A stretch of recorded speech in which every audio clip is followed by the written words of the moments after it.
तो चलिए इस वीडियो में हम जानते हैं कि कैसे आप इंस्टा लोन और इंस्टा जंबो लोन के लिए अप्लाई कर सकते हैं और कौन सा लोन आपके लिए बेहतर होगा, इन दोनों में क्या डिफरेंस है। तो इन सब चीज़ों को इस वीडियो में हम कवर करते हैं।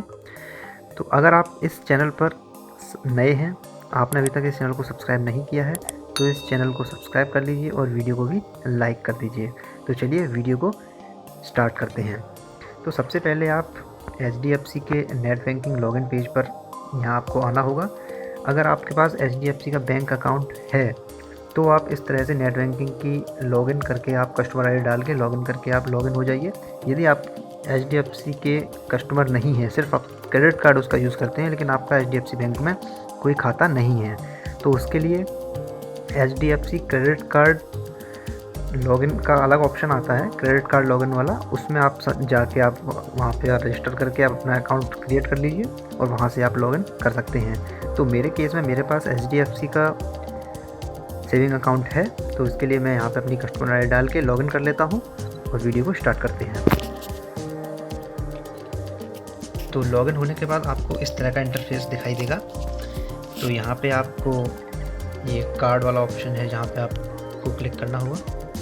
क्लिक करने के बाद ये ट्रांजैक्ट पे आप क्लिक करेंगे तो आपको यहाँ पे ये इंस्टा लोन और Insta jumbo loan, smart EMI और ये इंस्टा जंबो लोन, इस तरह से आपको यहाँ दो तरह के लोन के ऑप्शन दिखाई दे रहे हैं। अब आपको अगर इस तरह के कोई लोन लेना है अगर HDFC क्रेडिट कार्ड से, तो आपको पता होना चाहिए कि इंस्टा जंबो लोन क्या है और इंस्टा लोन क्या है, कौन सा लोन आपके लिए लेना बेहतर रहेगा आपके लिए।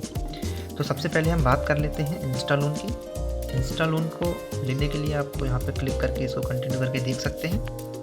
ये एलिजिबल अमाउंट यहाँ दिखा देगा। यहाँ मेरे केस में ये इंस्टा लोन मुझे 93,750 रुपीज़ मिल रहा है। ये डिपेंड करता है आपके क्रेडिट कार्ड लिमिट के ऊपर। आपके क्रेडिट कार्ड की लिमिट जितनी होगी उसके अकॉर्डिंग आपको यहाँ पे ये शो करेगा। तो अगर आप इंस्टा लोन लेना चाह रहे हैं तो आप यहाँ से इसमें लोन अमाउंट डाल के और यहाँ से देख सकते हैं इंटरेस्ट रेट कितना है।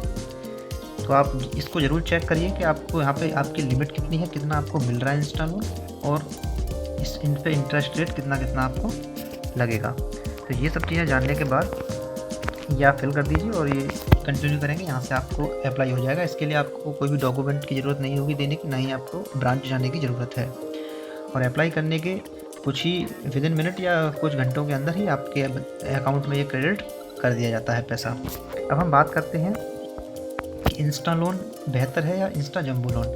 अगर आप इंस्टा लोन लेते हैं तो उसके बाद आपका क्रेडिट कार्ड की लिमिट में जो पैसा आपने जितना लोन लेंगे वो आपका ब्लॉक कर दिया जाएगा। सपोज दैट अगर आपके क्रेडिट कार्ड की लिमिट 1 लाख रुपए है और आपने अगर लोन लिया है 50,000 रुपये, तो आपके क्रेडिट कार्ड में 50,000 रुपये लिमिट ब्लॉक हो जाएगी। अब आपके पास सिर्फ 50,000 रुपये ही बचेंगे अपने क्रेडिट कार्ड को यूज़ करने के लिए। फर्स्ट थिंग तो ये होगी। और सेकंड जो पॉइंट है इसका वो ये है कि जब आप इंस्टा लोन को अप्लाई कर देंगे आपको मिल जाएगा, उसके बाद जो आपका क्रेडिट कार्ड का स्टेटमेंट जो जनरेट होता है उस स्टेटमेंट के साथ ही आपका ये इसकी जो EMI बन के आएगी वो EMI आपको वहाँ पे शो होगी आपके स्टेटमेंट के अंदर ही। और आपको जो जैसे नॉर्मल क्रेडिट कार्ड का बिल पे करते हैं उसी तरह से इसकी भी इस लोन की EMI भी जो आपकी आएगी इसी जनरेट के साथ वो आपको पे करनी होगी। बट इंस्टा जंबो लोन के केस में ये चीज़ बिल्कुल अलग है। हम चलते हैं इंस्टा जंबो लोन के ऊपर, वहाँ देख लेते हैं। ये इंस्टा जंबो लोन में देखिए लिमिट आ रही है यहाँ पे 1,55,000 रुपये।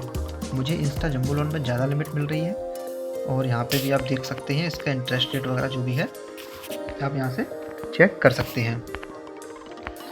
अब यहाँ पे क्या होगा, अगर आप इंस्टा जंबो लोन के लिए अप्लाई करते हैं तो आपके क्रेडिट कार्ड की जो लिमिट है आप यहाँ से मेरे सपोज दैट मेरे क्रेडिट कार्ड की लिमिट 1 लाख या 1 लाख, 1.25 लाख जो कुछ भी है, उसके केस में अगर यहाँ आप जो भी आप लोन अमाउंट डाल के सबमिट करेंगे तो आपके क्रेडिट कार्ड की जो लिमिट होगी उसमें इस पैसे को ब्लॉक नहीं किया जाएगा। This is the main difference Insta loan and Insta jumbo loan. Insta loan में तो आप जो भी लोन ले रहे हैं वो आपकी क्रेडिट कार्ड की लिमिट ब्लॉक कर दी जाएगी और इंस्टा जंबो लोन में आपके क्रेडिट कार्ड की लिमिट को ब्लॉक नहीं किया जाएगा। आप यहाँ पे अगर आपकी लिमिट 1 लाख रुपए है और यहाँ से आप 1 लाख या जो कुछ भी आप लोन ले रहे हैं वो आपको अलग मिल जाएगा पैसा, और आपके क्रेडिट कार्ड की लिमिट यूज़ करने के लिए भी आप फ्री हो, उसे भी आप आराम से यूज़ कर सकते हैं। तो this is the main difference. और सेकंड चीज़ मैंने आपको भी बताया था इंस्टा लोन में आपका जो जनरेट होगा स्टेटमेंट, वो आपके जो स्टेटमेंट इसका जनरेट होता है क्रेडिट कार्ड का मंथली, उसमें ही ईएमआई इसकी आएगी और आपको पे करनी होगी। बट इसके केस में ऐसा नहीं है। इंस्टा जंबो लोन में आपको उसका जो जनरेट होगा आपका स्टेटमेंट, उसमें इसकी ईएमआई शो नहीं होगी। इसका आपको अलग से स्टेटमेंट जनरेट होगा इस लोन के लिए, उसको तब आपको पे करना है। तो ये हो गया मेन डिफरेंस। अब आप आई थिंक आप इन दोनों को कंपेयर करके आपस में और आप समझ चुके होंगे कि आपके लिए कौन सा लोन लेना ज़्यादा बेहतर है, इंस्टा लोन या इंस्टा जंबो लोन। मैं रिकमेंड करूँगा कि इंस्टा जंबो लोन ज़्यादा बेहतर है लेना, क्योंकि इसमें आपके क्रेडिट कार्ड की लिमिट भी ब्लॉक नहीं हो रही है। तो ये आपके लिए ज़्यादा बेनिफिशियल है, इसे आप ले सकते हैं आसानी से।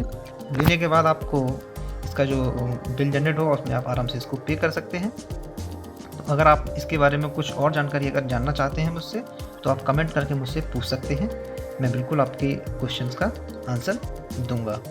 तो चलिए मिलते हैं किसी और नेक्स्ट वीडियो में, तब तक के लिए टेक केयर, बाय बाय।